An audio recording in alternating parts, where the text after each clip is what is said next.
Hola, muy buenas tardes. Hoy les hablaremos sobre la pedagogía tradicional. Hoy tenemos 4 invitadas. Muy buenas tardes, hoy le hablaremos sobre la corriente de pedagogía tradicional. Hoy tenemos una invitada especial que es la señorita Ingrid, que nos hablará un poco sobre ello y nos dirá algunos de sus objetivos. Encontramos que la pedagogía tradicional desarrolla la individualidad, reconoce cómo los seres humanos son únicos y también encontramos que desarrolla el potencial. La educación tradicional se divide en cómo educar en un sujeto activo o pasivo, también transfiere conocimiento a su estudiante, pero también entra lo que es la transferencia de conocimiento, que puede ser ignorante o el conocimiento ya adquirido desde hace mucho tiempo. Bueno, ahora nos encontramos con la señorita Juliana, que nos va a hablar un poco sobre los antecedentes de la pedagogía tradicional. Cuéntenos, señorita. Bueno, como antecedentes tenemos que desde hace mucho tiempo se ha estudiado cómo una persona que viene siendo el sujeto conoce algo que viene siendo el objeto. Autores como Kant, Hegel y otros explicaron que el conocimiento no es algo separado del que lo aprende, sino que la persona que conoce también influye en lo que se conoce.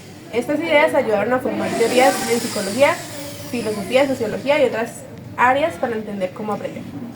Muy bien, señorita Juliana, gracias por su aporte.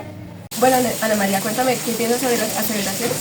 Bueno, es todo el conocimiento sobre algo, un objeto. Kant, un filósofo, nos decía que para entender el conocimiento hay que ver cómo se relaciona un sujeto con el objeto. Él explicó 3 formas de relación. La primera, el sujeto entiende según cómo se representa su mente. Esto se relaciona con el conocimiento. La segunda, el sujeto se relaciona con el objeto a través de sus causas y efectos. Esto se relaciona con el deseo. Y en la tercera, ya por último, el objeto provoca una reacción en el sujeto como placer o dolor. Y esto se relaciona ya con nuestros sentimientos. Bueno, Ana María, ¿me contaste que tú sabes cómo surgió la pedagogía tradicional? Sí, empezó con el surgimiento de las escuelas en el siglo XVIII y se fortaleció en el siglo XIX. En esta pedagogía, el maestro transmite conocimientos ya establecidos sin tomar en cuenta el contexto social o histórico del estudiante. El alumno solo escucha como si fuera un recipiente vacío y nada más. Gracias. Bueno, nos encontramos con otra invitada especial, que es la señorita Angélica, que nos va a hablar sobre los métodos de enseñanza que usa el maestro en la pedagogía tradicional. Bueno, el maestro tradicional usa estos métodos para enseñar. Está el analítico, que divide el conocimiento en partes para estudiarlas mejor. El sintético, que junta las partes para formar una idea completa. Está el inductivo, que va de casos específicos a una regla general.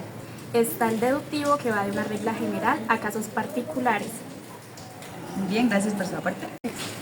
Bueno, nos encontramos con otra de nuestras invitadas especiales, la señorita Camila, que nos va a hablar un poco sobre los aspectos de la pedagogía tradicionalista.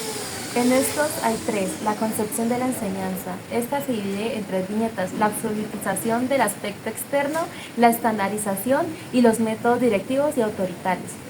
La concepción del papel del maestro se divide en el ejecutor de directivas preestablecidas, la limitación de la individualidad y la creatividad, y lo autoritario, rígido y controlador. Y por último tenemos la concepción del papel del alumno. Esta se divide en 3, que es el sujeto pasivo, reproductor del conocimiento, poca iniciativa, inseguridad, escaso interés personal y no complicado en el proceso. Muy bien, señorita Camila. Para finalizar con este pequeño podcast, tenemos una frase emotiva, que es: la pedagogía tradicional es seguidora de la enseñanza directa y severa, predeterminada por un currículo inflexible y centrada en el profesor.